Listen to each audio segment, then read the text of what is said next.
Rock could be walking somewhere with Dwayne, and people would say, "How old is your daughter?" Really? Because Rock was such a nice-looking He was a young pretty man. boy. Yeah. Yeah, such a nice-looking young, a kid that people used to think he was a girl.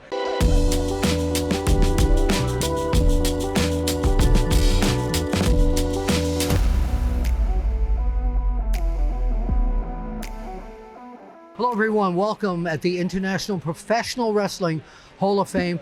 I'm here with one of my dearest friends. We've known each other forever.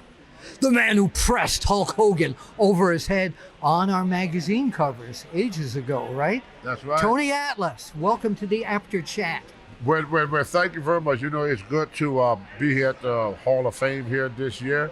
I see my good friend down there, Greg Gagne. You know, me and him, we go way back. In fact, I replaced him one time back in '84 when he had a broken leg, I believe, and I teamed up with Jumping Jim Brunzell, yeah. which The was High his Flyers.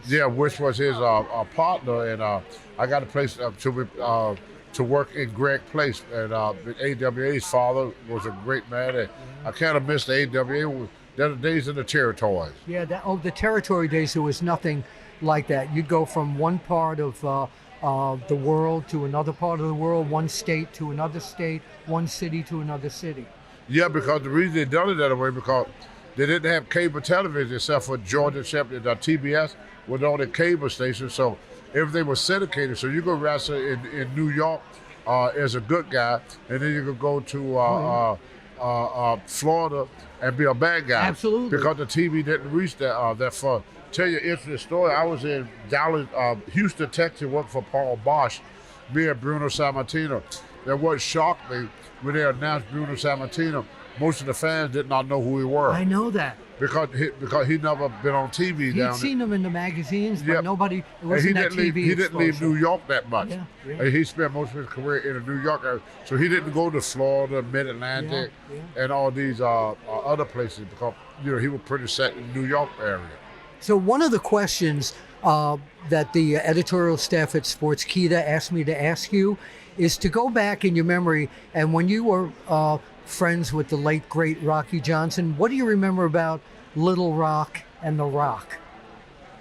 Well, Rocky used to always get mad. Nobody knows this.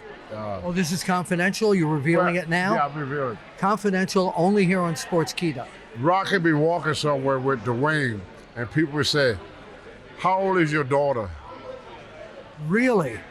Because Rock was such a nice-looking He was a young pretty man. boy. Yeah. Yeah, such a nice-looking young, a kid that people used to think he was a girl. And Rock there, that's my son, that's my son, that's my son. But Dwayne, when he was young, he was very temperamental. So we knew he had that fire in the belly, to be like a fighter or something, because he always had a temperamental. But he was about the nicest, down to earth. Yeah. His father's success did not bother him much, And he worked hard. He worked very hard to get where he's at. He's a very, very nice young man. Very nice young man. So do you remember anything else about him when he was a kid on the road trips with you and Rocky and he in the car? Where mostly, he would just laugh and joke and have fun, like you do with most kids. So we tried to keep ourselves kind of decent. Yes. Oh, yeah. Around No around F-bombs. people. Yeah.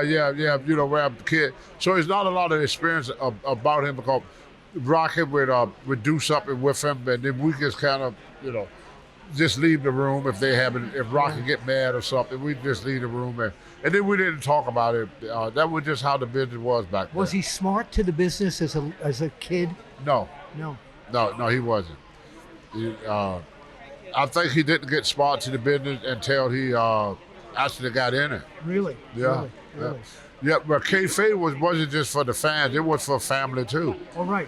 Yeah, because I was married to women that I never smartened up. Oh, yeah. Like right. Laura, you don't know that she was never smart to the business. Yeah, I know that. I remember you telling me that. Yeah. The reason we did that because we didn't know how long we were going to be with this woman, so we didn't want this woman to get pissed off and go expose the business and destroy our money. Right. Yeah. Right. What? One last question right now. Your artwork Mac, would you mind taking a shot of some of your artwork here? There are people who don't know you do this. How did you get into this? My wife. When I I gotta stand there for you guys. When I got off of drugs, this became my therapy. So instead of You sitting just around, picked up a marker and started drawing? yeah, my wife got me started. My wife Monica, and instead of sitting around the house getting stoned and drink myself into oblivion, becoming an alcoholic or a drug addict, when I get lonely, got nothing to do, had to find something to do, I started sketching. Did you know you could do this, though? No, not until Monica got me doing it, and then I found I could draw. I never knew I could draw. Wow. Yeah. Wow. Show them the Sandre one here. Yeah, and then I just kept on doing it after that. So if people would like to buy some of your fantastic artwork here, how can they find you? Well, one of the ways people could do, me and you, we're good friends. They know how to reach you. Yes. They could reach out to you, and then you could forward the information to me. Sounds great. So just have them contact you at Bill Apter. We will do that. Right. Or Teddy Long. I did Teddy Long portrait for him. Right. Teddy Long, they could contact Teddy Long. He got a program too. And Teddy Long, we make sure, or you, we make sure that I get the information. Well, what would Teddy Long watches us on Sportskeeda? What would you like to say to him? Holla, holla, holla, holla, what is it? Player. Holla, holla, holla up here. Teddy Long is about he's the best piece of talent that Vince McMahon ever had. Let me tell you a Teddy Long story. Please. Teddy, we was on the show one night, and they didn't book Teddy. Vince McMahon walked into the building, Vince McMahon Jr. He said, "Where's Teddy?" The promoter said, "Well, we didn't book him because we don't have a flight for him." Vince said, "I want him here, even if you have to get a private plane. We cannot do this show without Teddy." And he sent a private plane to go pick up Teddy. He said, "I want him here." Vince would tell you what to do. Then 5 minutes before you rehearse all day long for what Vince wants you to do. 5 minutes before you walk out on stage, Vince come and change it. Yeah. The only person that I knew could do that was Teddy. Vince said 1,001 times. He said the program is no good without Teddy. Teddy Long is the program. He's the best piece of talent that Vince McMahon ever had. Don't believe me? Ask Vince. And it's going to be hard for him to replace Teddy. That's why Vince keep bringing Teddy back off and on, because he don't want Teddy to go anywhere else and use his ability to develop another company. So right now, if AEW should call Teddy and say, "Teddy wants you to work for it," Vince be on the phone there, "Teddy, you can't go there, you got to come here." Yeah. I think Teddy's loyal enough where he wouldn't go somewhere else. Well, no, he wouldn't. Teddy is very, very loyal. I mean, when I left in 2010 after managing Mark Henry, I left the WWE. The only wrestler that kept up with me was Teddy Long. I talked to Mark Henry occasionally, but Teddy Long, we talk on a regular basis, and he keep up with all of his friends like that. Teddy is the type of guy that he's not a fake friend. You know, he's real people. That's right. He's real people. That's right. Yeah. One last question, and I asked this to some wrestlers, and I want to see your take. Did you ever get into a match and you worked it out and it turned into a shoot? About 50%. Really? Give us like one example, like who? Adrian Adonis. Well, that was just a business. Yeah. You know, guys, especially if you was going over, the guy didn't want you to go over, so he tried to make you like a piece of crap. So George Scott, you tell me, "Kid, you got to learn how to take care of yourself." So what I would do, if I was going to lose, I would take 80%. If you don't believe me, you watch the match with me and Paul Londolf, and the match with me and Monster Man Randy Savage.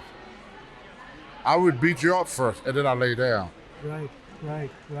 Yep. Okay, Tony, thank you so very much. It's great. And this is Tony Atlas, Mr. USA. You want to flex that? It pales in terms of mine. I mean, his pales in terms of mine. That's why I can't take the shirt off. See you at the matches.